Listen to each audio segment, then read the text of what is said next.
انسان کے لیے ایمان ایک عظیم سرمایہ ہے، کیونکہ ایمان ہی پر انسان کی نجات کا دار و مدار ہے۔ اگر ایمان نہ ہو اور اس کے اعمال کتنے ہی اچھے ہوں تو ان اعمال کا کوئی معیار نہیں ہے۔ معیار ان اعمال کا جب ہے کہ جب انسان کے پاس ایمان کا سرمایہ بھی ہو۔ لیکن بعض اوقات ایسا ہوتا ہے کہ انسان اپنی کم علمی کی وجہ سے اور زبان کو لغزشوں کے اندر مبتلا کرنے کی وجہ سے اپنے ایمان کو کھو بیٹھتا ہے یا اپنے ایمان کو ناقص اور کمزور کر لیتا ہے۔ مثلا کسی کو بدعقیدہ کہہ دینا بلا ثبوت شرعی کے، کسی کو وہابی کہہ دینا بلا ثبوت شرعی کے، کسی کو ایمان سے خارج کر دینا جبکہ کوئی ثبوت نہیں ہے۔ ایک ایسا شخص کہ جو توحید و رسالت کی شہادت دیتا ہے، جو اللہ تبارک و تعالی کی وحدانیت کا اقرار کرتا ہے، دل سے تصدیق کرتا ہے، ضروریات دین کا زبان سے اقرار کرتا ہے، دل سے تصدیق کرتا ہے، نمازیں پڑھتا ہے، قرآن عظیم کی تعلیمات کے اوپر وہ عمل کرتا ہے، قرآن کی اشاعت کرتا ہے، ایسے شخص کو بدعقیدہ کہہ دینا یا ایمان سے خارج کر دینا، یہ خود اس انسان کے ایمان کی تباہی اور بربادی کی علامت ہے۔ کیونکہ وہ شخص کے جو کسی کو ملعون کہے اور وہ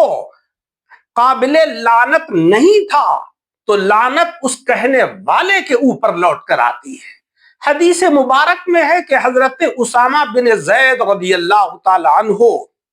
فرماتے ہیں کہ ہم قبیلے جوہینہ کی ایک شاخ کے اوپر حملہ آور ہوئے اور ایک شخص کے اوپر میں نے قابو پا لیا، اور میں اس کے اوپر جیسے ہی حملہ آور ہوا اور اس کے اوپر جیسے ہی میں نے نیزہ اٹھایا تو اس نے فوراً لا الہ الا اللہ کہہ دیا، مگر میں نے اس کے باوجود اس کو قتل کر دیا۔ جب یہ واقعہ آقا علیہ الصلوۃ والسلام کی بارگاہ میں پیش کیا گیا تو آپ علیہ الصلوۃ والسلام نے فرمایا کہ اے اسامہ، جب اس نے لا الہ الا اللہ پڑھ لیا، اللہ تبارک و تعالی کی وحدانیت کا اقرار کر لیا، تو تم نے اسے کیوں قتل کر دیا؟ تو حضرت اسامہ بن زید رضی اللہ تعالیٰ عنہ نے عرض کیا کہ یا رسول اللہ صلی اللہ علیہ وسلم، اس نے ہمارے اسلحے، ہمارے ہتھیار کے ڈر سے کہ ہم اسے قتل نہ کر دیں، اس ڈر سے اس نے یہ کلمہ پڑھا تھا۔ تو آقا علیہ الصلوۃ والسلام نے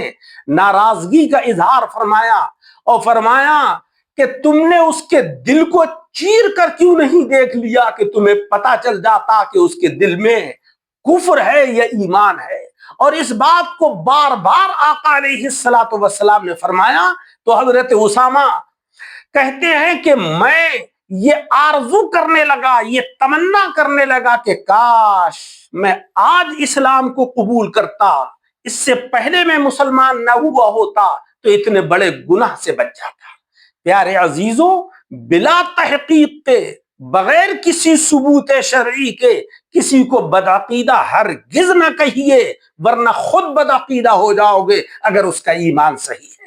اسی طریقے سے کسی کی تکفیر جب تک نہ کیجیے جب تک کہ آپ کے پاس کوئی ثبوت شرعی نہ ہو۔ اگر خدا ناخواستہ وہ ایمان سے خارج نہیں ہے تو پھر وہ شخص کے جو کسی کو کافر کہہ رہا ہے، کسی کی تکفیر کر رہا ہے، وہ خود ایمان سے خارج ہو جائے گا۔ لہذا ایسا نہ ہو کہ ہم جو ہے وہ اپنی لغزشوں کی وجہ سے، اپنی کم علمی کی وجہ سے، اپنی کوتاہیوں کی وجہ سے اپنے ایمان کا سرمایہ خود اپنے ہی ہاتھوں سے گوا بیٹھے۔ لہذا ہمیں یہ چاہیے کہ ہم پرہیز کریں اور قرآن عظیم کی اس آیت پر غور کریں کہ انما المؤمنون اخوۃ، سارے ایمان والے جو ہیں وہ آپس میں بھائی بھائی ہیں۔ اور علامہ اقبال نے فرمایا ہے کہ منفعت ایک ہے اس قوم کی، نقصان بھی ایک، ایک ہی سب کا نبی،